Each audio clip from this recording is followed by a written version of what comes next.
would like to present to you my guest today. His name is Michael Green. Um, Today, he is here to talk about gun safety. He's starting his new service on educating the public regarding gun safety. Michael, welcome to the show, brother. How are you doing? It's a pleasure to be here, man, and an honor to be Uh, on your show today. you're too kind. It's an honor to have you. So let's get right to it, brother. So, what made you want to make this bold decision to start your own gun safety service? Well, uh, I recently made my first purchase of my handgun this year.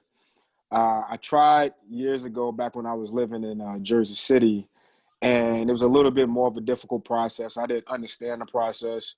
I was much younger then as well, and I just stopped going through with the process. I got negative feedback. I was living with my mom at the time, and she just wasn't for guns. And I like guns. I always had an interest in guns. And once I moved out on my own and moved out of Jersey City, where I'm at now is a little bit more easier and convenient. And I guess with the time, they made it a little bit more accessible for the public to go about getting their purchasing permit. So I went on and got that done. Got it. Yeah, it must be difficult because I'm from Jersey City, and as you Right. know, a week ago we just made a year on the tragedy that happened in Jersey City where they killed the officer Joseph and the people from the convenience store. Right. So I'm very happy and proud you're starting the services because I think in this day and age is important for the community, at least in Jersey City, right?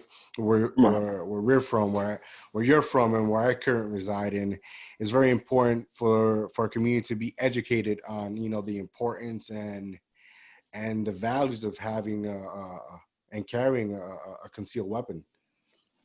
Well, unfortunately, with the state of New Jersey, it's almost impossible for you to get a concealed carrier's permit, uh, which is basically unconstitutional to our Second Amendment, right?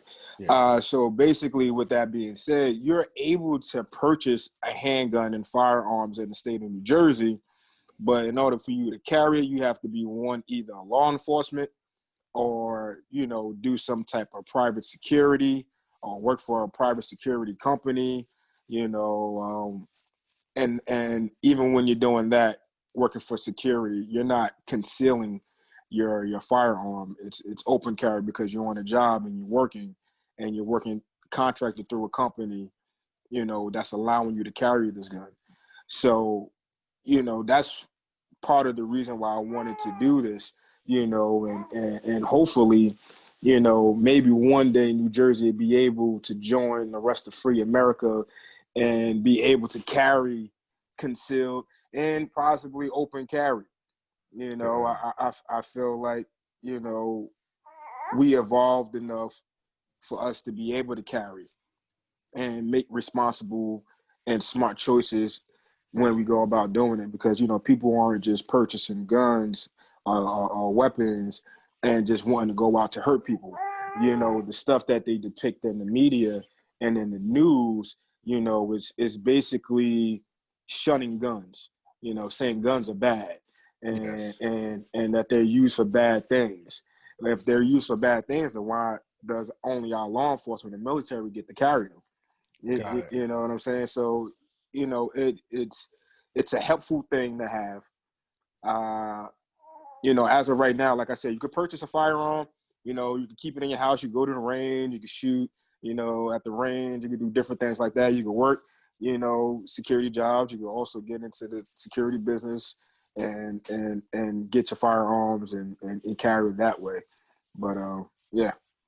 Do you think like I know down south is way much easier to get a firearm than here in New Jersey? Do you think New Jersey is doing the correct procedure to make it difficult for people who live in New Jersey to get firearms, or do you think down south they don't make it that difficult for someone? Because I think, from what I'm told, you can go to like a Walmart or your local convenience store and get a weapon. I mean, Right. what's your take on Uh, that? the southern states, middle America, uh, there are gun-loving states, and yes, most of those states you can go into a Walmart or a Dick's Sporting Goods and purchase a firearm, uh, handguns and long guns, rifles, and shotguns and such. New Jersey, New York, Connecticut, uh, California, a number of different states made it a little bit more difficult for you. I wouldn't say difficult. Uh, they want a longer process. They want it, they want you to go through a process and purchasing your gun. I feel like it's all a way for the state and your state police to make money from off of it, because you have to register with your state police. In other states, you could go into a gun store with just your ID, showing that you're a resident of that state, and be able to purchase a handgun or a shotgun or an assault rifle in that store. Got it. You think it should be, all states should be equal? They all should have the same process and same long period of waiting for get approved to I get a firearm. um I feel like if other states adopted the concept that New York and New Jersey and Los Angeles had put into place for people to go through and a background check, and it takes a little bit of time for you to actually get your firearms. I don't think it should take as long as it does. I feel like if you apply for your handgun permit in these states that I mentioned, New York and New Jersey, you have up to 30 days for them to reply to your request to get your purchasing permit and firearms identification card. Um, 30 days may be a little bit excessive. I feel like if I'm in a need, if I feel like I'm in the need to have a firearm in my house because my area that I live in isn't particularly safe, and I would like to protect my home and my family, I don't feel that it should take as long as it does to hear back from your state police whether or not you've been approved to get it. Now, I think the background check is okay, and I feel like that that's the thing that should happen. There should be some type of background check, because mental health is real. Yeah, You and even with the background check, you can't evaluate someone's morality. You know what I'm saying? So, people, think that because I'm law enforcement or I work in the military, that I'm not going to go out and commit any crimes, or have a bad day one day and use my firearm in a bad incident. And that's not the case. You can't test nobody's morality just from a background check. definitely. Do you think there's a big problem regarding mental health and and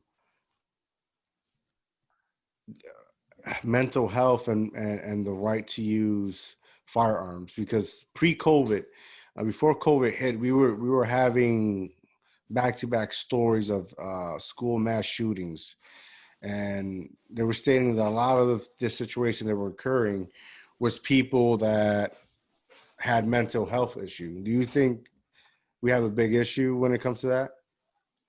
To mental health or the Yeah, evaluation people with mental health issues having access to firearms. firearms. Yes, I'm sorry Uh, for I know it was a mix up. My bad. nah, it's good. Um, I feel if you're in the state of New Jersey or New York and you go through a background check and you're able to purchase a firearm and get your identification card with the mental illness, because all you're doing is answering a questionnaire. Of course, you can lie on the questionnaire. Yeah, You're not actually being brought into some place to be interviewed, on your mental health. And I feel like, I feel like it's a good process that we have, but is it sufficient? No.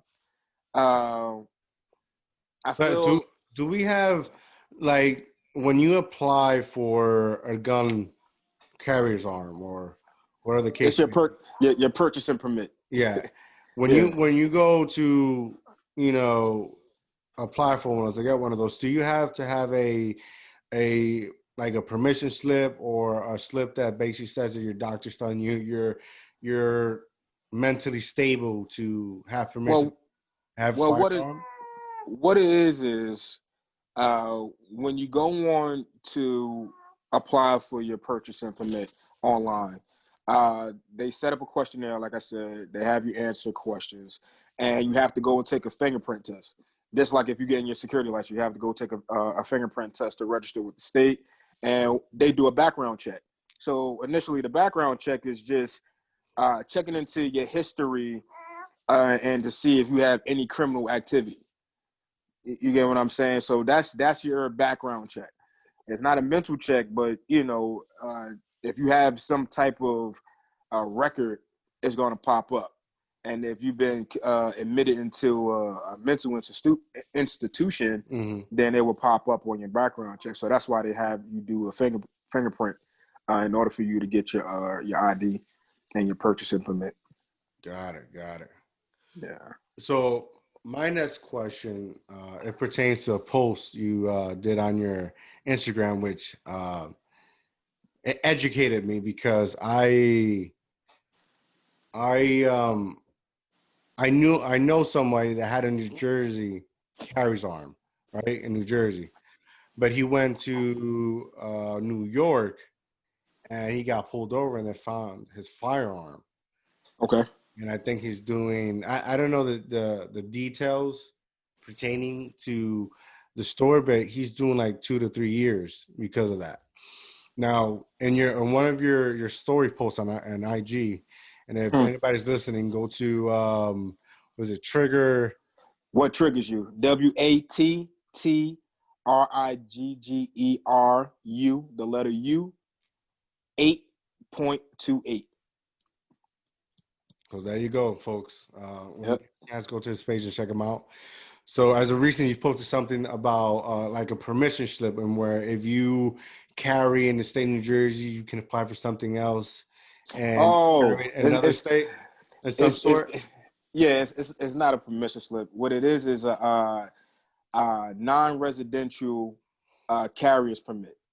So, for instance, say you do a lot of traveling to other states, Got it. that is that allows you to carry concealed in their state.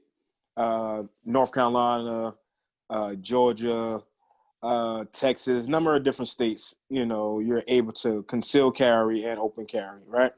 So if I go to visit my family in Georgia and Mhm. I have a non-residential concealed carriers permit and I drive down, one, you have to know all the states that you're driving through, all of their laws on guns before you drive through those states. That's very important. Yeah. You may have a non-residential carrier's permit to carry in certain states, but you need to know the laws when you're driving through these states in case you get pulled over by police and they ask if you have a firearm in your car. How is it stored in your car? Where is it at? Is it on you? Is it a part? You need to know those laws. You need also know the magazine capacity laws as well, because New Jersey has a magazine capacity law, basically limiting you to only have 10 rounds in your magazine on you. So before that law was changed, if your firearm allowed you to hold 17 rounds in your mag, then you were allowed to have 17 rounds in your mag. But being that this law was passed, it limits civilians. Let me be clear on that too. It only limits civilians to carry only 10 rounds in their magazine. Law enforcement could carry up to 17 rounds in a magazine. And so yeah, you need to know the laws of the land, basically. So if you drive into a gun friendly state, know all the states that you're driving through and the laws, surrounding the gun laws for those states when you drive through, so you can be safe and careful while you're doing that. I think that's very important to know. I'm glad you share that because I don't think a lot of people know about that. I mean, I'm not really educated on guns. Right. So It's a I don't, process, man. I'm yeah, trying to educate myself but more it's, on it as yeah, well. it's good to know because I don't think a lot of people know about that. And I Right. think that's something that's very important that should be out there. Right.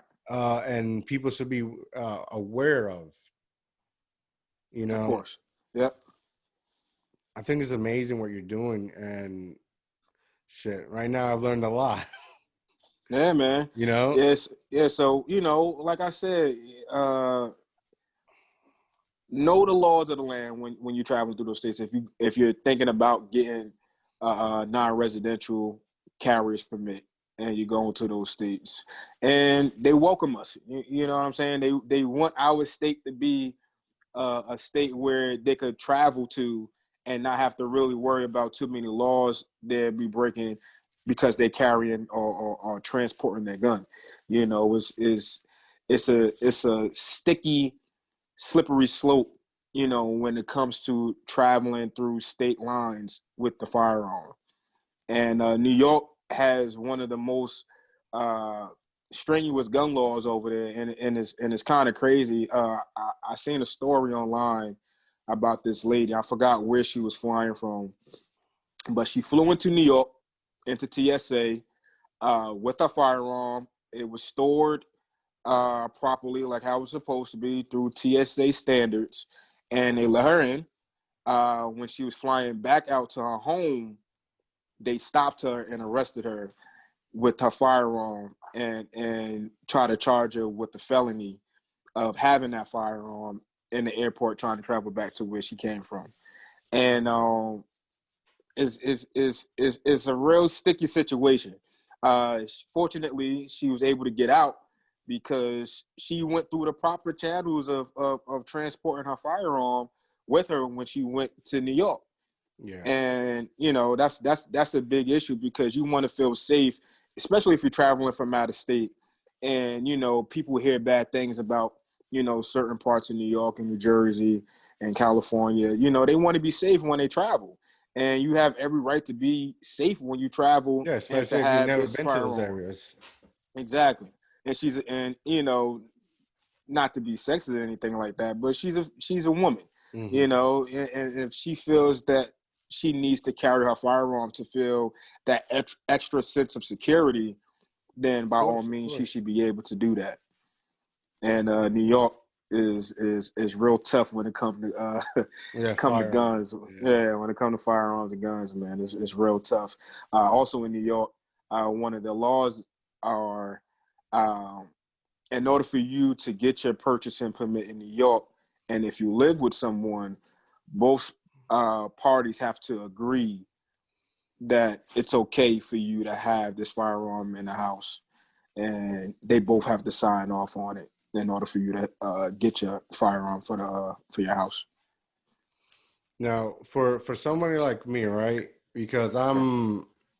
I've never been a fan of firearms, but Okay. and in this,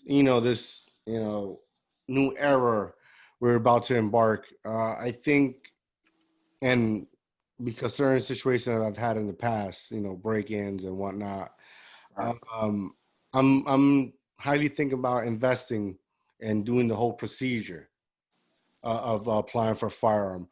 What what am I expecting? What is that like? Pretty much it's an easy process. Everything is at our fingertips nowadays. So all you have to do is go on Google. You could even ask the question on Google, how do I go about getting my purchasing permit and firearms ID card? The process is real simple. I feel like for you, being that you experienced uh, something like that of that caliber, break-ins and dealing with people on the street, maybe, you know, I feel like you should do your research on gun safety and protecting yourself and brush up on the laws for New Jersey, because for New Jersey, the laws uh, are basically to protect the criminals. I feel like it's to protect the criminals. Yeah. So you could have a firearm in your house and attempt to use it if you have a break-in, but afterwards is where the problem lies with the laws and going to court Mm-hmm. and dealing with court proceedings and getting your gun taken away from you, being investigated, and talking to your neighbors and being locked up. It's a long process, and it's extremely difficult. They make it extremely difficult for you to protect your interests in your home in the state of New Jersey, New York, and Got it. Connecticut. Yeah, but I feel like for you, if you never was into firearms and guns, you know, just do your research. My favorite thing to do is go on YouTube and look at reviews of different handguns, rifles, shotguns, and to base my opinion on my next purchase, loosely on people reviews on different guns and such. What when somebody passes the process and they're approved or they have the permit or whatnot, what was the best firearm for a beginner? Like for somebody who's starting out and let's say, let me play devil's advocate. I already passed, I already educated myself, I already the paperwork, I passed, my time passed. Now it's time for me to go and purchase a firearm. I'm a beginner. Because there's certain people that quickly want to buy, they want to buy the big guns. They want Right, to they want to go crazy. right. Like I said, I'm playing devil's advocate. I'm a family man. For a person in my predicament situation, what's the best investment for me regarding firearm if I'm a beginner? Like I said, Your personal, your personal. my personal opinion is when I first, I'm gonna give you my experience, right? Got it. So I got my firearms ID card and purchasing permit, and I essentially didn't know anything about guns. I've shot guns before, but it was in the past. I was a little bit younger. I haven't shot guns in years, so I pretty much was a beginner and still a beginner to firearms. And so basically, what I did was I went to YouTube and I YouTube and searched uh, best firearms or best handguns for beginners. Coming into firearms. So it'll show you different type of firearms, what they could do, how they feel in your hand, what you looking to use it for, whether you just want it for your home or you like to go shooting at the range, or possibly want to do a side security job, and work security and do security, right? Yeah. So the top, I want to say the top handgun, of course, they said was the Glock, and I think it's just a renowned gun, all around. It's a universal gun. I believe a lot of police agencies use the Glock, uh, you know, because it's a great gun. It's a reliable, great gun, and that was my first purchase. Glock 19, chambered in 9mm. It was my first purchase for my handgun, and it was a good purchase. And I went right here in Union, New Jersey, right on 22 to RTSP, and I went in. You can even talk to people at the range. Get different people's perspective on what handguns, and let them know what you plan on using it for. Or what's your interest in it. And they give you their honest opinion on it. And it was a good choice for me for my first handgun. That's what's up, man. Yeah. That's what's up. When so I purchased my gun, right? what Okay. uh what is the best safety procedure, if it's not a procedure, safety equipment where I can store my Handgun. gun away? Okay. Uh, Like in your well, opinion, what do you recommend? If it's a Glock, you recommend this, or it's a big gun, like what's the well, deal? that the brand doesn't matter of the firearm that you purchase. The size does. If you purchase a handgun, you got a couple of handguns, you got a couple of rifles, you got a couple of shotguns. You might want to invest in a long in a long security case. It's a basically where you can store your firearms and your long guns at the same time. And I feel as though that's the best way to store your gun in your house, especially if you have kids. You always want to lock up your guns and especially your handguns, and put them up high enough to where your kids can't access them, because kids are curious. We was kids once. We went in our parents' rooms and their drawers and stuff like that. I strongly promote gun safety and storage of your firearm when it's in your house and you have kids or just guests coming over to your house frequently. If you're doing interviews, you might want to put your guns up. You get what I'm saying? You want to Yeah, store it in a safety lock box. You receive a box uh, with your handgun when you receive your handgun. And some boxes have a part on there where you could put a lock on it. So if that's your way of securing your gun until you get a sufficient safety lockbox for your handguns or rifles, then you can store it that way. wow, that's I've learned a lot. I'm not gonna lie. Yeah, I it's a learned a lot. lot. It's a lot to digest. Yeah, it's a lot of there's a lot of It's a lot of detail. rules. It's a Yeah, a lot lot of of detail, a rules. lot of rules, and It's a lot of rules. it's a enormous like guideline you have to follow when it comes to like whoever invests their time in trying to get a firearm is like you're determined. You're determined. You Right. know what you want. Like you're telling me all this and like I don't want to get it. I don't. It's too much. It's Right. too much headache for me. See. Don't think that way. You know what I'm saying? If you have a reason, and it doesn't, to be honest with you, it doesn't even have to be a legit reason why you want to go out and purchase a firearm. It's your constitutional right. It's your Yeah, Second Amendment right. The right to bear arms.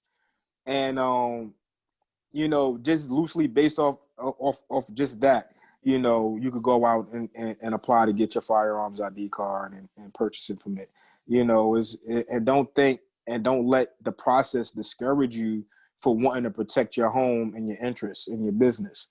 You know what I'm saying? So one of the things that some of my family members and friends say, yo, you lived in Jersey City all this time, you moved out here and in this nice area, and now you want to go gun crazy and buy all these guns. You should have had a gun in Jersey City. And I say to them, you know, that didn't go with a lack of not trying to get my firearms ID card and to be able to purchase. yeah, I tried to do it in Jersey City, but I feel like God does things for a yeah, reason. yeah. I think it's difficult because we've for the last couple of months we've received like a enormous wave of violence. So Right, like they're not gonna make it, and this is me, I could be wrong. They're not gonna make you accessible or at least make it easier enough for you to be accessible to carry a firearm when we live in a urban an urban place what is overpopulated, right, where in some parts is dangerous. So right, when you move out to somewhere like let's say a suburban area, it's kind of easier. you know right, it's calmer. You don't have the same atmosphere. It's not that dangerous. So right. I mean that's my opinion. What's your take on that? What is your question? Because Well, no, it's more. It's like, do you like you agree that that may be a probability why it's not it's hard. accessible? Yeah. Oh, okay. Um, well, I have to brush up on the law because I need to research when exactly they implemented the law for New Jersey, saying that we weren't able to carry concealed or open carry. That's for one. I think even if you live in a nice area, you still should, if that's your interest and that's what you want to do, I feel as though just because you live in a nice area doesn't mean that your house isn't subjected to break-ins True. or True. bad things happening. And even living in the open area, like in far out South Jersey where it's farms and stuff like that, even out there you can't carry. You can carry on your property, but you can't, go about your day and have a firearm on you. You know what I'm saying? So I just feel like your area it shouldn't matter. It shouldn't matter based off your area on why you should or shouldn't be able to Okay. carry. If that's what you choose to do, and for one thing, I feel like the people that do go about doing it, I feel like they should educate themselves and practice with their guns. I know a number of people that purchase guns and then put them in a closet and never shoot them. Like, what's the point? You just, spent $600 on Yeah. $400 on a firearm, and you don't go to the range and shoot it at all. And that's something So, that's often has to be right. How often do you have to clean your gun? Because you can't uh, just let it sit there and then like years or months pass and then you right. know all of a sudden you want to go shooting. Well, you got to treat it like you treat anything else that you use daily. You want to take care of it. With Glocks, with my first purchase, I asked around at the gun range. I'm like, listen, how often do I have to clean my gun? They're like, listen, man, you could put 1,000 rounds through this gun and won't have to clean it. Like a thorough clean. You know what I'm Mm-hmm. saying? And like using actual sprays on it to oil it, and you don't have to go that far with it. With your handgun. And particularly the Glocks. They're, like I said, they're a great quality gun. I haven't put quite 1,000 rounds through it yet, but I clean it after I use it. So far, so good. So like I said, I treat it like anything else. I clean my firearm after I use it when I come back from the range, and How often do I you go? store it. I try to go at least twice a month. It's a little bit more difficult now, especially with COVID. Uh, Definitely. I got two little ones. I work, so Family man. I There you go. right. I'm a family man, so I yeah. Sorry, I lost you for a second, It's all but right. yeah. So I try to go as often as possible. At least twice a month though. How good at you shooting that to the bullseye? Uh I'm average.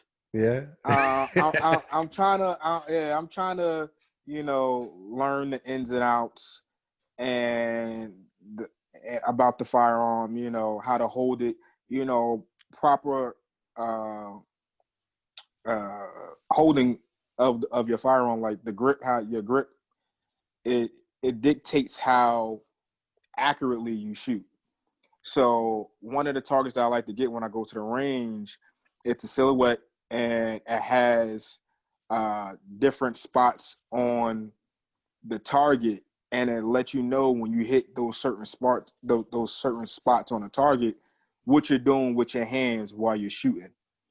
So if you're shooting to the left of the body down low, it'll let you know how to correct your hands and what you're doing with your hands on why you hitting it, your target in that area, in that specific area. So now, you go back and fix your grip on your gun and try to shoot it more accurately. And, just lining up your sights and stuff like that. I just recently took my fiance to the range for the first time, and I let her shoot my Glock first. How was it? Did she And get addicted? I wouldn't say she got addicted. She was pretty good with shooting the handguns. It was a sight to see. It was funny, and she didn't particularly like the Glock. I have two handguns, and the second handgun is my Sig Sauer P320, also 9mm compact gun. And when she shot that thing, she was grouping, she was grouping real good. And I told her it was beginner's luck, but she did better with the Sig than she did with the Glock. That's good, man. Like, future wife, both of you are educating and having safety for your home. Right, That's a good combination. right. So God bless, man. Thanks, man. Thanks. I think it's important to, if you're living with people, it's important to educate them and to teach them and show them proper gun handling and safety, and how to store it and to actually shoot it. And that goes for your kids as well. Yeah, definitely for your kids. I see you. If that's one thing you post is educating your kids, I think when it comes to guns, it's not an easy topic. It's not a fun topic. Right. It's a serious topic because it's something that it's life or death. And when it comes to kids, I can imagine once your kids are grown, they're gonna have a great teacher. Right. You know, And that's the plan. I don't want them to be scared of firearms. I don't want them to grow up thinking that firearms are bad. And I think that's what, people that try to discredit guns and are against guns and the purchasing and, try to limit, and restrict different guns for different states for whatever reason. I feel like, they should get educated on it. It's not used for bad things. And this is why I'm doing the page. mm-hmm. I want people to know, especially people from the state of New Jersey and especially my city where I come from. I don't want people to think that, oh, you got to go to some dark alley to go purchase a handgun from Illegally. from some scary guy illegally. No. That's what they want us to think. They want us to think that that's how you got to go about getting a firearm to protect your family and your home. And that's not the case. And, this is why I'm doing this, because I want people to know the right way of doing it. And they should know the right way of doing it. And I don't think it's publicized enough that, there is an actual process. Like, oh, I could actually go to a gun store and purchase a firearm. Yes, absolutely. Yeah. You don't have to buy it from, the guy down the street, selling them for $200. That You know what I'm saying? probably not clean. That probably won't. That's dirty. Not clean. Yeah, it doesn't work. It.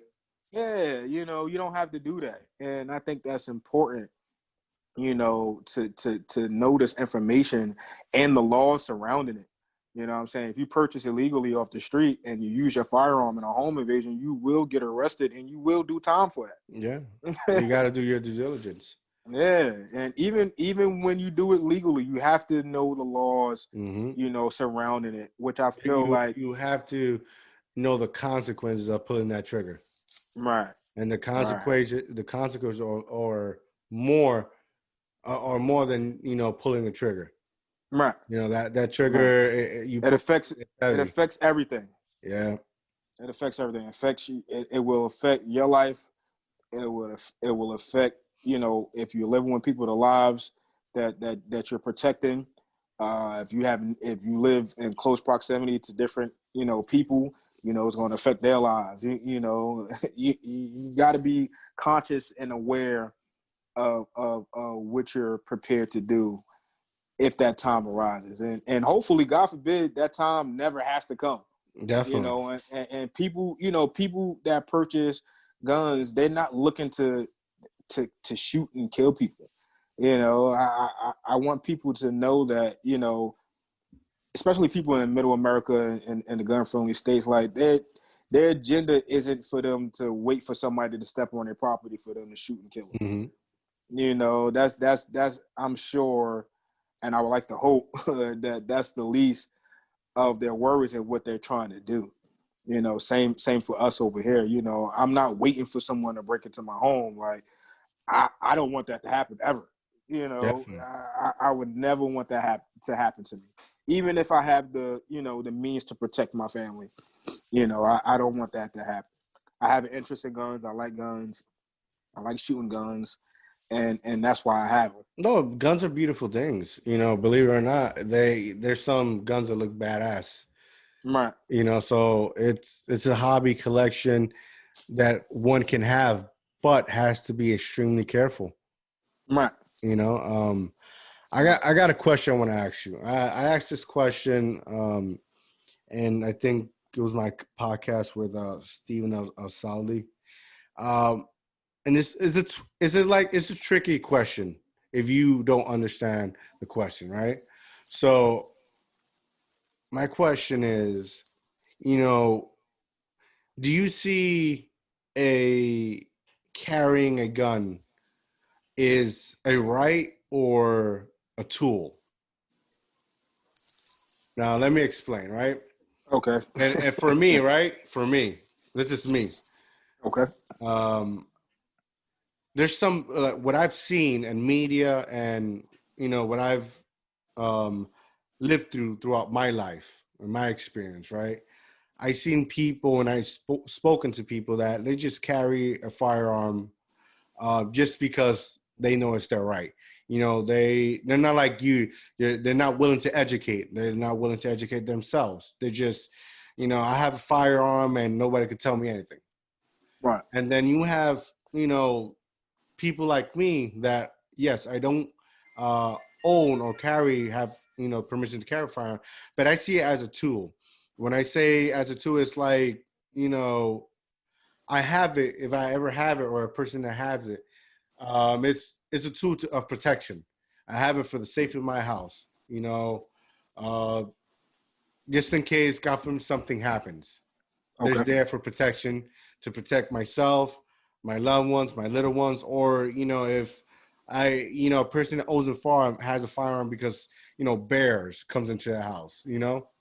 So my question is, now that I'm able to explain it, do you see it as a right or do you see it as a tool?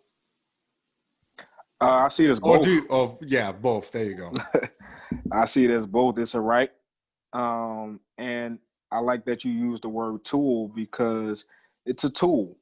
You know, Yeah, it's something. It's something that's you. It's something that's supposed to work for you, not you for it right, for. It's like money. Money's supposed to work for us. right, The other way around. right. It's a tool because I could leave a firearm sitting on my dining room table and no one touches it or use it and no one dies. Mm-hmm. You know what I'm saying? Mm-hmm. So and it's also your right to have that firearm in your house and to use it for what you feel you need to use it for. You know, uh, I'm not saying go out and commit crimes and rob people and stuff No, like that. definitely not. But yes, it's definitely used as a tool. Well, if It's you have the permission to anyone who has a permission to carry, that shouldn't be on their minds. That's not the reason why you should have a firearm on you. well, like I said before, you can't, you know, you can't evaluate people morality. Mm-hmm, mm-hmm. Like I said, just because you're law enforcement or are able to carry, Preach, a brother. Preach. firearm, Preach. it doesn't mean that that you're going to do the right thing every time. Mm-hmm. And you have to one have.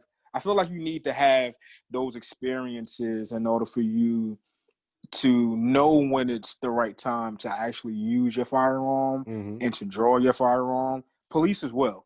You could get all the training in the world, but that doesn't mean that you're gonna go out there and do the right thing every time, Yeah. or know What? when to, or know Yeah. what to do when you're faced with a certain situation. Yeah. Yeah. My So it, my I don't want to say dislike. My I guess my fear throughout the years of the reason why I just never cared about firearms our firearms was because I grew up in an environment, right, and where there was like every November, September is hunting season, and there was these like pigeons they call tortolas. If you're Puerto Rican and Spanish, you'll know what I'm talking about. And they would go hunting.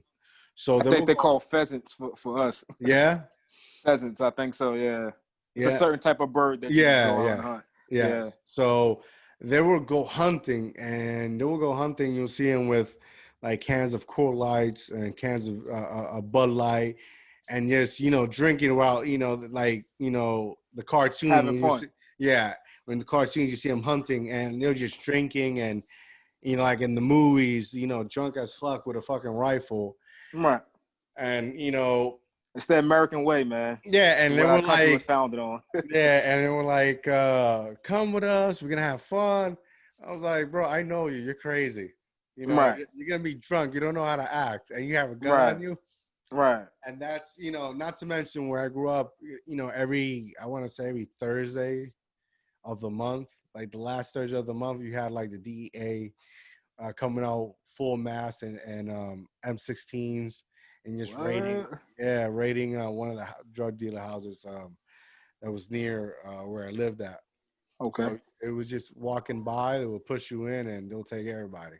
That's got to be traumatizing. Hell yeah. Um, Yeah. but it was, now it's back then it was just normal. It's walk in the park. Right. But that's just going back what I'm saying. That that was yeah, my first fear of just interacting fires on because being in that environment with people were not doing their due diligence, were not educating, they were intoxicated, and Right. I had to like, It was unsafe. I'm out, Right. I'm out. It wasn't safe for you, and you felt uncomfortable, which you should. Even when you go to the range, you know, all ranges have people on the range monitoring the people on the range shooting, especially in New Jersey. If you're in an indoor range, especially at RTSP and Union, they have people, very noticeable people, walking around monitoring, us while we're on the range shooting. There to offer help and assistance if you need assistance. And if you're renting a gun from the the store, Mm-hmm. they bring it out to you and let you use it. Um, that goes hand in hand with firearm safety and doing your research on and not even just research. It's Yeah, just basic common sense. I yeah, wouldn't want to be intoxicated or inebriated while using a firearm at any instance. Now, granted, and where you're from and other southern states, that's kind of a rite of passage. You go mm-hmm. out and hunt with your family, you got rifles and you go out, you have a good time, you have a bear or two or whatever like Mm-hmm. that. But I think essentially they have Yeah, but you do enough. that after, like when the hunt is over, and Right, now right. You celebrate afterwards. yeah, yeah, you Right. camaraderie, and the guns are like put away and They're whatnot. away. Right. You do that, and like I said, for me, it was traumatizing, Right. and then you have those people, like I grew up with a lot of people that had access to guns. Like I'm gonna use this scenario as of an example, Example. but yeah, like I don't know if you ever saw Tiger King. Uh, Tiger King. I haven't. and the series Tiger King, one of the guys, he's always, I think he's always high or something like that, and always has a gun Right. because they own like a tiger zoo. So one of the scenes, the guy basically he's always like playing with his gun and pointing at himself, whatever, and he blew his head out. Wow. He killed himself, and Right. it's something I think looking back, they said that he didn't kill himself intentionally. He was basically always doing that.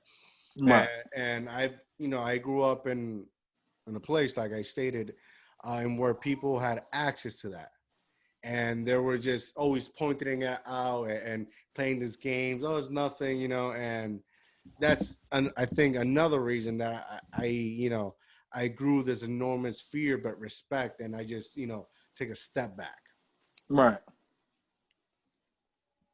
because it's something, having guns is something serious. It's not a game. Right. I take uh, guns and firearms very seriously, even at a young age. My mom, she wouldn't even let me play with water guns, man. I don't let my son play with water guns. Yeah, so so I guess that made me want to play with them even more and have an interest in them even more. And then with our culture, everything you can't watch a movie now and not see a gun in it. You get what I'm saying? I mean, you go watch. Of course, you go watch a movie and not see a gun, but And then they're you doing cool shit with it. right, they doing cool stuff with it. So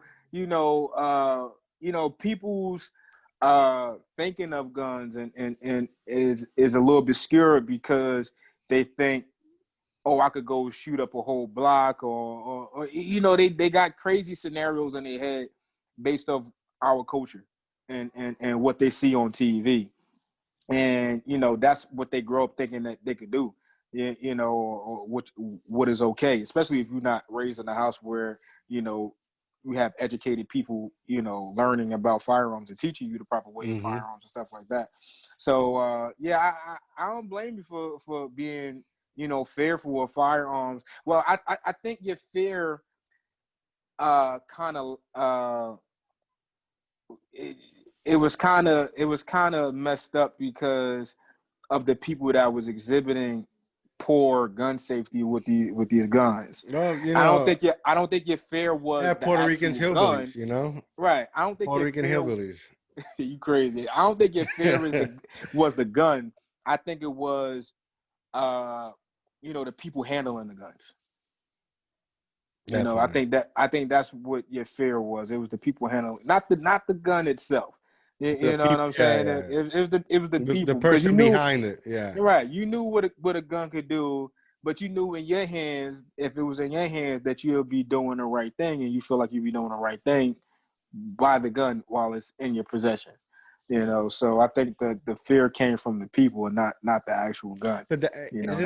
isn't that the problem? The person behind it, And the media loves to, Yeah, soon as something yeah, happens, yeah, we gotta ban firearms, we gotta ban assault rifles, and 9 times out of 10, if it's not a mass shooting, anything like yeah. that, the crimes that are happening are with handguns, Hmm. and with 20 with are done with handguns. I I'm gonna think just put it like that. I think you hit the hammer right in the nail. I think because if you it's like you said, you put a gun on top of the table, it doesn't hurt nobody.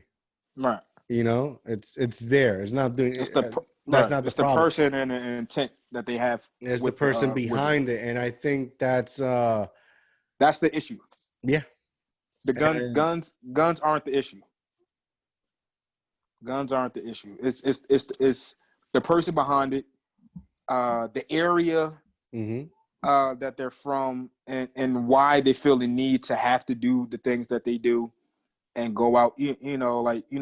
People love to talk about Chicago, and Chi-town. and yeah, and Chicago been like that before they had all these laws. Al Capone eras. Exactly. Al Capone, he was using a Tommy gun. You know what I'm saying? He made the Hmm. Tommy gun famous. So I feel like guns are always going to be there. Uh, yes, stupid things will happen with firearms, and the media likes to make it about the guns, and it's not. It's about the person that's, like I said, law enforcement included. Hmm. You know what I'm saying? Many of different instances that happen throughout this year alone. So it's not the gun, it's the person behind it. And it's not even the type of gun that you use. And me and my aunt, she lives in Georgia, Hmm. and we got into a conversation about firearms and mental health. Her children, deal with mental health issues. So that means her family is unable to have a firearm in their house for, of course, obvious reasons why. Um, So there's an election coming up for, two Senate seats, and I told her to do the right thing and vote for the Republicans so that So of course she's not for that. I'm not gonna get into politics, No, that's because no, that's not what we do that's not here. No. yeah, and that's not my strong suit. But Yeah, I me and just you like both. guns. I just like guns. So she basically said, I don't feel comfortable with regular people having these weapons of war, basically, and they live next door to me. And now, if I bump their car or piss them off, now they have the capability of massacring my family. I said, Wow. I said, so you think that that's what people's intentions are that own firearms? And she was like, no, but I feel like they shouldn't have this fully automatic weapon where they could come in and just constantly shoot at whatever they feel like they need to shoot at without having to reload for a long time. And I'm like, I could do the same thing with a handgun. So if someone wants to kill someone or hurt them, they would do it by any means necessary. And like you said, the tool, the firearm, the gun is just a tool that's being used to carry out whatever bad act that this person wants to do. To complete the deed, whichever Right. whichever deed you have in your mind, Right. that's the tool to complete it. And if that's the handiest thing that they have, then yeah, they're going to use it. Just like knives. They try to Yeah. put ban on guns and certain type of guns, and you do that. They want to create this utopia of where if you're not law enforcement, that you don't need to have a firearm. And I feel like that's definitely against our constitutional right, our Second Amendment right. And trying to do that, or even trying to put a high tax on owning these guns. You know what I'm saying? It's wrong, and I feel like we should have the right to protect ourselves. Yeah. It goes back to nurture and nature. You know what I mean? Our natural instinct is to protect ourselves for one, and our family. Yes, 100%. And yeah, and with these times, it's not back in where it's bow and arrows and slingshots. People have guns, and Yeah. if someone breaks into my home, I want to be able to defend myself in my home without having any restrictions. Because when the criminals come in, they don't have restrictions. They're not worried about your neighbors. And yes to capitalize on that. If you're in your home and somebody's trying to break into your house, they don't have good intention. They Just don't have a good intention. just breaking Exactly. in. Just breaking in. You violated my Yeah. castle. Yeah. and my You don't have no my bad sanity. intention. So when Right. It's protection. Right. Right. And that goes to what I said, that the law protects the criminals, because it's so many laws, or it's so many rules around if someone breaks into your home in New Jersey. For one, both feet have to be inside the threshold. This motherfucker just went up to my room and stole Right. my jewelry. I mean, he did a couple of steps. Right. So there's with the storing of your firearm, they will typically want you to not have your firearm already loaded.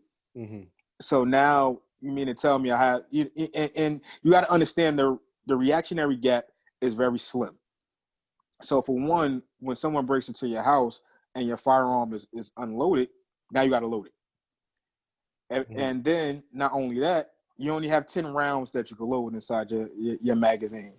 So 9 times out of 10, the criminal that's breaking into your house, and more than likely is more than one person breaking into your house. So I gotta hopefully hit my targets with these 10 shots. No, by the time you hit get my your gun target, where it's stored, unlock it. unlock it, Get it. and Get the then bullets because you have to have. You can't keep the bullets and the gun in the same place, or can you? you can keep it in the same place, but they don't want you to. They supposedly don't want you to have it loaded. From my Mm. understanding, from my knowledge, So they you don't gotta want you to load. have your gun You gotta loaded. load that bad boy up. Right, By the time you get all that done, and now you gotta start looking. By the time right, you start looking, they could be right in front of you. right, Um, it's the time goes fast. right, Everything's so quick. It's. And then my question is, the people who are making these laws, are they gun users? Are they gun owners? Because you can't have people telling you no, no, no, no, but they're not involved. They have right, no idea of it. You know, they're reacting on the fear of the public or the media right, are giving them. You know, you can't tell me I can't own a gun, and that's bad if you never had a gun and never owned a gun and right, never had to dealt with the responsibilities right, or the burden.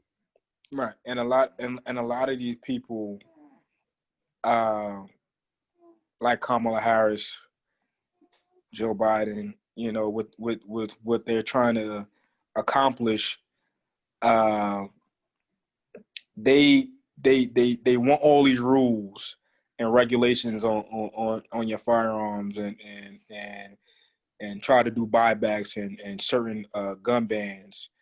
And meanwhile, they're being protected, heavily Mhm. armed by Yeah, heavily armed people protecting them. right. Well So they trained, well that were trained. trained, Yeah, right? So essentially, they don't have to deal with being in an area where they feel like their safety is at jeopardy, and they got money. and they have money, and they have political influences. So it's kind of a contradiction and very biased. Here, this is what I think, and I could be wrong. And I could be wrong, and maybe tomorrow, forever, reason that happens, it could change. My thing is this: I don't think we should ban firearms. I think we should have a better process system and where we can evaluate the person behind the firearm. At the end of the day, if you take firearms away from American people, uh, we have nothing to protect ourselves. Because at the end of the day, America has progressed. It's not because the politics or the government. It's because American saves America. It's the Right, people saving the people. It's right, the people, despite the difficulty circumstances, it's the people saving ourselves. right, And if we take that away from us, the people, uh, there's we can't even save ourselves because the people who took it away from can't even protect themselves. right. And they can't protect us. They can't be everywhere at once. You know. That's why one of my I talk to people that I work with all the time. I work in a jail, by the way, Mm. and for immigration. And there's a ex prison officer that works there with us, and he know how crazy I am about guns, and I watch gun videos and stuff like that all the time. Um, so we was talking about scenarios, and I said I don't put my 100% trust in the hands of the government and law enforcement. And he was like, why not? I said, because most of the time they're responsive. They're not there at the time when these crimes are happening. Mm-hmm. They're there to pick up the pieces after the crime has already happened. Mm-hmm.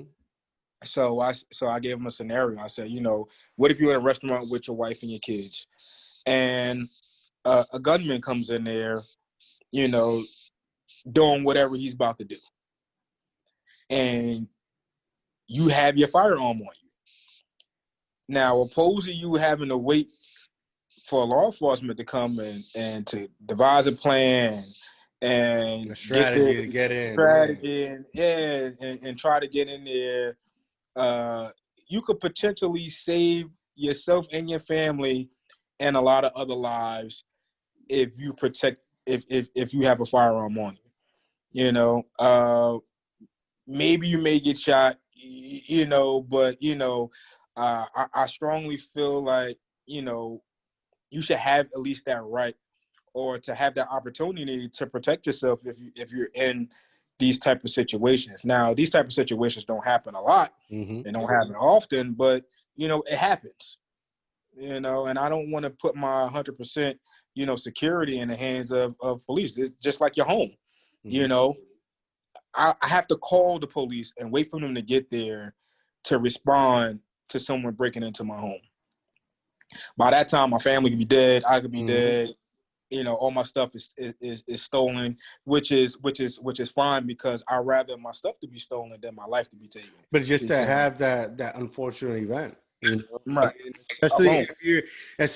if you're, like, unfortunately, we're divided in, higher, middle, and lower class. Right. And unfortunately, we cannot hide that the lower class, that when you say I call the cops, they come in an hour later, it's because they're going to come an hour later. Right. That, And that's not that's a due to the area. stereotype. That's a fact. Right. So a situation like that happens, and in your area it's not priority. It's unfortunately, you want to have something to protect your family. Right. Right. I think when it comes to cops and civilians, I think there is there's not a line of effective communication. Okay. There's throughout the months there's been a lot of it's difficult to even say. There's been a lot of police brutality. Okay. And Floyd was one of them. George And Floyd. yeah, and I try to play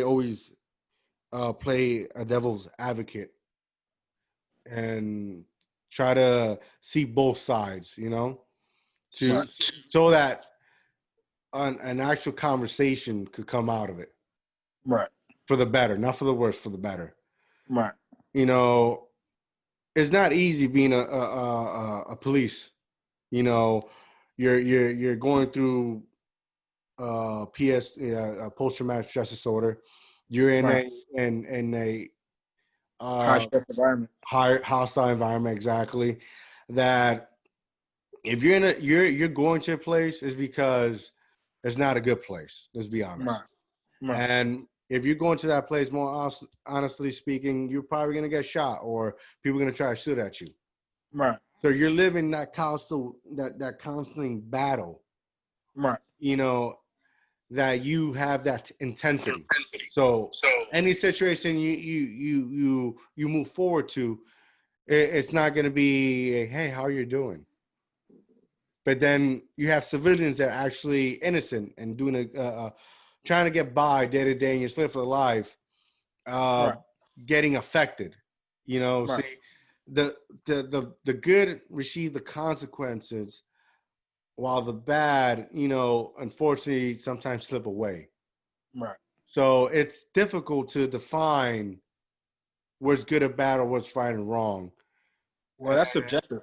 Yeah, and it's Very subjective. difficult. It's difficult to have that conversation or to avoid those circumstances. Right. But I guess what I'm trying to say, you should have a gun. I mean, it's not easy. Right. It's not It's not easy. Like you said, We live in a fucked up world. I'm not gonna sit here and BS you. We do live in a fucked up world where the people you think they're supposed to protect us are not protecting us, and the people you would think that have good intentions for us don't have it. right. Right. And like you said, is what we It's always been happening. Superiority is a real thing. And that's been happening way before guns came into the picture. Mm-hmm. If you have the authority, doesn't mean that you have the permission to do certain things. So like I said, you can't evaluate someone's morality.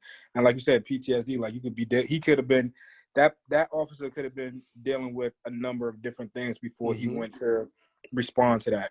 Now, Or regardless, if it's New York and it's in the 1980s or 1970s or maybe in the 1990s, that the mafia will fucking had half of the payroll right, of the police squad on their payroll, it could be a simple hit. right, Let's face the facts. The books for don't whatever lie. reason, Yep, the books don't lie. History right, has showed us that the people that are supposed to have our best interest have not our best interest. So there's no gray line. There's only black and white. The gray right, line is created to bullshit people. So which one is it? right, And yeah, like you said, man. Like you said.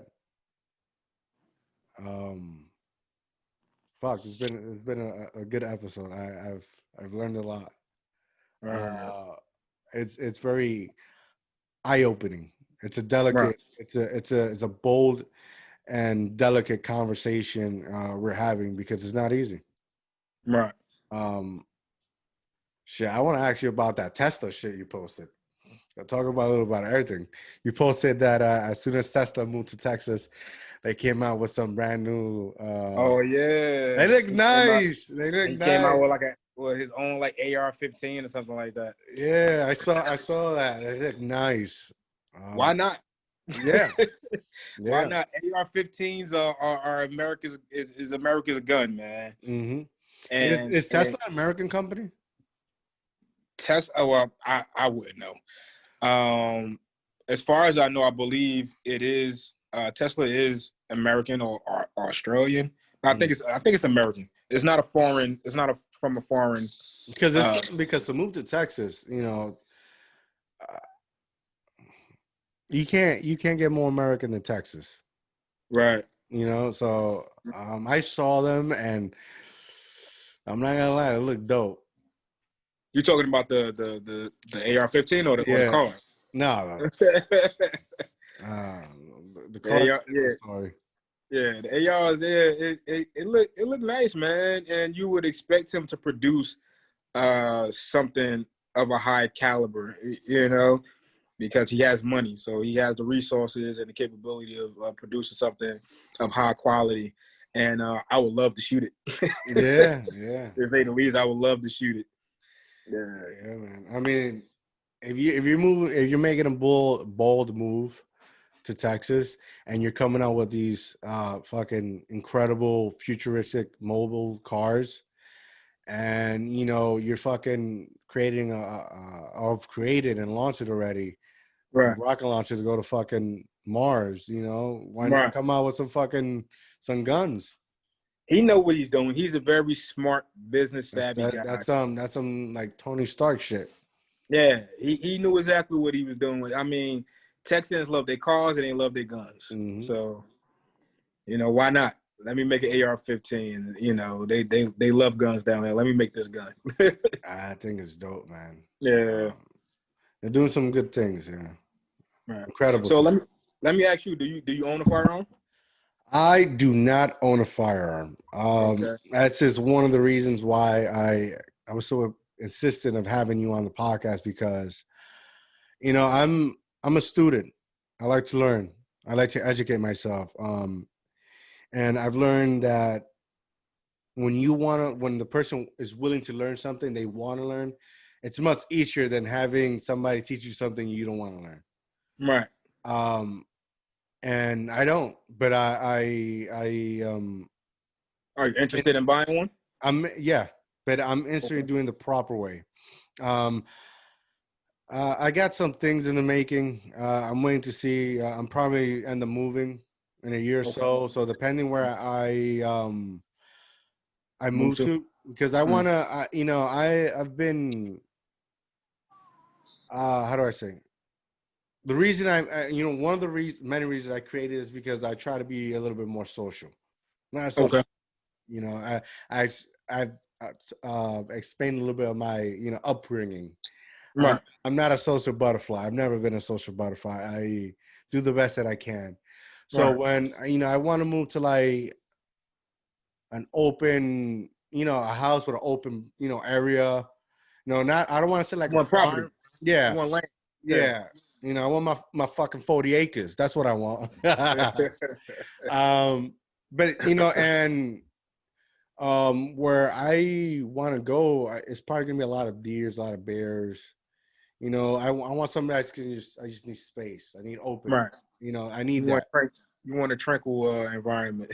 Yeah, and most likely, I've talked to several people I know that have moved into those type of areas I'm trying to explain, and Mm. they got bears, they got fucking deers, they got all these things coming, and it's good to have um, firearms because they don't want a Protect the big area. ass bear in your house, and especially if Right. you go online, you see these videos of bears coming literally inside your house, going in your Right. refrigerator. So for that aspect. Excuse me. Um, God bless you. At least hurting Thank the animal, because I'm not trying to kill it. I'm not. I'm thinking I'm not fully Well, there to. Yeah. that'd be a little bit that's crazy. Like if you if a bear is on your property and trying to attack you, Mhm. and you just want to wound it, nah, Yeah. you gonna put it down. You gonna want to put it Yeah. down. Let's just say I'm just being polite. I'm just being polite. Say, Um. fuck that. Be say what it is, man. That's just Motherfucker, like if somebody they that's trying like to somebody eat you break and into your shit. house, man. Somebody break into your house, you gonna put Yeah. them down. You ain't doing it just to wound them. You're right. You're right. You're Yeah. absolutely right. I'm not gonna. But that's why I want to get it. I don't want to get it because at the moment, at least for now, I want to start the process. Right. So when I'm mentally prepared, and my wife, we have the proper training, because, like I said, this is a life changing investment. So for me, I want to do the proper procedures. I want proper procedures, the proper paperwork, the proper training, because I have a 4-year-old um, son, and when he becomes of age, I want to know, I want to know the full capability, and teach him the proper way, and Right. be able to sit down and explain to him that this is a serious topic. I'm not sitting down with you to, just be a nagging parent. Right. This is real. This is life changing. Right. And you need to know that it's easy to pull a trigger, but what comes behind you pulling the trigger is not easy. Right. And it results in whether your death or somebody else's death, Right. and you never want to be a part of that. Right. So, like I said, I just, I want to do the proper procedures, and when the time comes, I want to be ready for it. It's a buildup. Right. It's So, not wrong with that. yeah, and in my area right now, I don't want it, because there's too much of that going around, and and in my experience, you try to be involved in something, things tend to, like a magnet, and gravitates to you. And I've been where Can't I'm put living. yourself you can't Yeah. put yourself in those predicaments in areas where you could be subjected to something bad happening to you. Listen, I got, I'm Puerto Rican. I got machetes. That shit slips right next to me. Uh, yeah, motherfuckers heads gonna get chopped off. I got bats. Right. Right. You got Either, means of protecting yourself and yeah, your family. yeah, shit. Let's just say you try to do some simple shit, you ain't walking out like you came in, or they ain't Right. taking you out like you came in. So, Hey, listen, man. Before I got into purchasing my firearms, I'm still into it. I love knives. I like pocket knives. I like machetes. I like swords. do you I you got a know couple of you know what I I got a really couple of want those to laying learn? around. You know what I want to learn how to fight with a knife, like these fucking motherfuckers in the Marine. They're the baddest motherfuckers with these knives. These fucking, and they're not And knives. that's They're ba- actually and that's machetes. and that's based off movies that you've seen. Yeah, but I've actually seen. I've actually seen people train. I used to work a while Hand to hand back. combat. Mm-hmm. I used to work back way back. This Fortune 500 company. I'm not gonna name them because they did me Right. dirty. But one of my superiors, he was a veteran. He was in Iraq for 10 years. Okay. On and off. And I got to build a relationship with him that I admired him because going to Iraq 10 years willingly because you want to Right. go. It's not Right. easy because a lot of people go and come back and they don't want to go back, and if they Right. don't go back it's because they fucked up. Right. And he would he start showing me techniques and whatnot, and I just got fascinated with it. Right. That's something I would like to learn. Just a Right. skill, not to It's a skill. necessarily use it, Right. but It's a just skill. to learn. Right. But yeah, That'd be man. dope. That'd be Hell dope. yeah. Hell yeah. Yeah, man. Thank you for being on the show, brother. Thanks for having me. And I plan to be on a lot more. Like I said, this is a learning process for myself as well. And I just feel like I just wanted people to go on a journey with me and, go on through this process, and I'm trying to help people with the process, educate them and just show them, essentially everything, like I said, is online, self-explanatory, but, it's See, not but people spreading the message. this is why we need individuals like you. Right, Everything is, I like me. Just not to present art firearms, but just in general. When I'm starting something new, I need to educate myself, and I don't know where to go first. right, When we have the individuals like you that provide this service, that are willing and motivated to and passionate to educate people, we need that. We do. right. We need that in our personal life. We need that in the community. We need more people. Maybe if we had more people like you to educate yourself, maybe our community wouldn't be where it's at, That's and very true. the violence wouldn't be so heavily. Right. We need this, and I'm happy, I'm People want proud, people and want people yeah, want to take firearms lightly. yeah, and it's not a likely thing. It's life changing, Right. and as soon as I saw you starting, I was like, I wanted more for me personally Right. to have to know somebody to educate myself. Right. And dude, I'm honored for you to be here. I've learned a lot. I think at some point of this podcast, I felt even intimidated just because there's information I feel like I should know, Okay. the safety of my family, but you made the process and just talking so nonchalant, having a conversation, which is Right. something when we first started, I was trying to tell you, this is the conversation, Right. and just having a conversation, we can learn a lot from one another, and the world can learn from each other, and Right. I'm grateful, I'm appreciative, and thank you for joining me today on DIOTALK, brother. Thank you. No problem, man. Now, before we go, I want you to let the people know, for our listeners, to just tell them where to find you, because they need to find you, especially if they're trying to get their knowledge on an education on gun knowledge. Right. Now let them know where to find you at, brother. Right. You can find me on Instagram at what triggers you 8.28, and that's WATTRIGGER, the letter U, 8.28 on Instagram. You can also email me if you don't have social media. You can email me at the same thing. What triggers you? That's WATTRIGER,